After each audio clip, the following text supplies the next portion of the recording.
A régua. Vamos falar um pouquinho da história, né? Desde muito tempo, o ser humano tem utilizado partes do próprio corpo para medir comprimentos. Por exemplo, o pé, o palmo, o passo, a polegada. Então, observem aí, lá no início da história não tinha régua, não tinha trena, não tinha fita métrica. Então, o ser humano media utilizando o próprio corpo. Como o tamanho das partes do corpo varia de uma pessoa para outra, o mesmo comprimento pode apresentar diferentes medidas.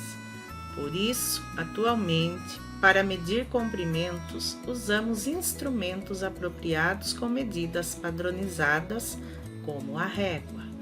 A régua é um instrumento de medida que todos vocês conhecem, né? A régua, ela tem quantos centímetros? A régua é um instrumento muito usado para medir pequenos comprimentos. A gente, né, conhece aquela régua que é pequenininha, acho que 15 centímetros. Aí tem a maior, que é de 30, que geralmente vocês usam, que vocês têm no material escolar.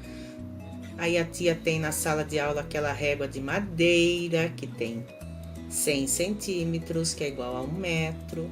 Mas enfim, a régua, ela é um instrumento muito usado, né? Que vocês também conhecem, que vocês geralmente têm no material escolar. Aqui nós vamos falar sobre o centímetro. Observando a régua, podemos perceber que ela possui vários tracinhos e que alguns deles são numerados.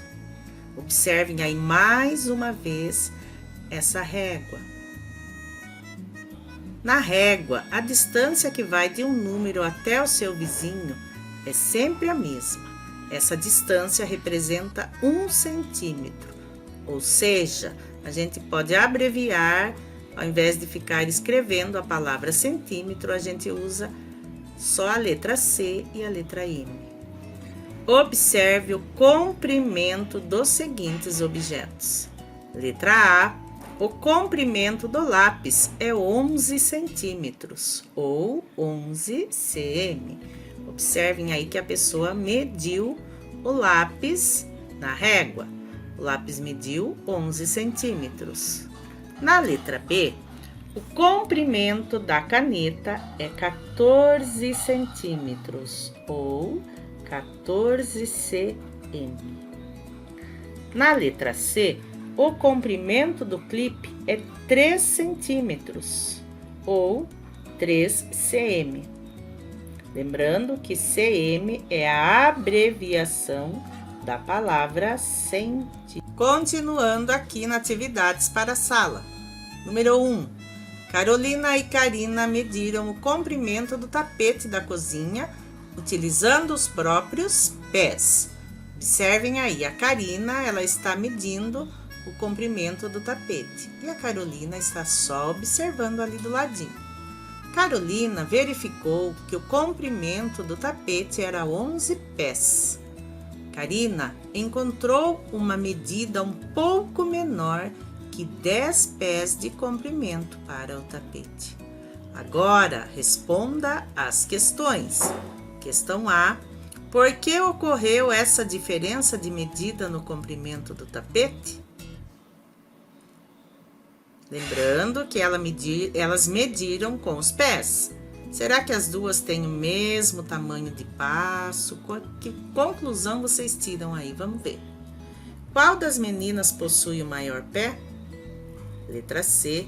O que elas poderiam fazer para resolver essa questão sobre o comprimento do tapete? Continuando, atividade 2. Juliana e Felipe utilizaram os próprios passos para medir a frente do terreno da casa onde moram. Observe as informações na tabela abaixo e responda as questões. quantidade de passos. A Juliana deu 25 passos em frente do terreno. O Felipe, 28 passos. Presta atenção agora aqui e responda. Letra A, quem possui o maior passo? Letra B, se eles fossem medir a lateral do terreno, qual das crianças daria mais passos? Por quê? Número 3, crie sua própria unidade de medida de comprimento. Para isso, recorte uma tira de papel com o comprimento que preferir.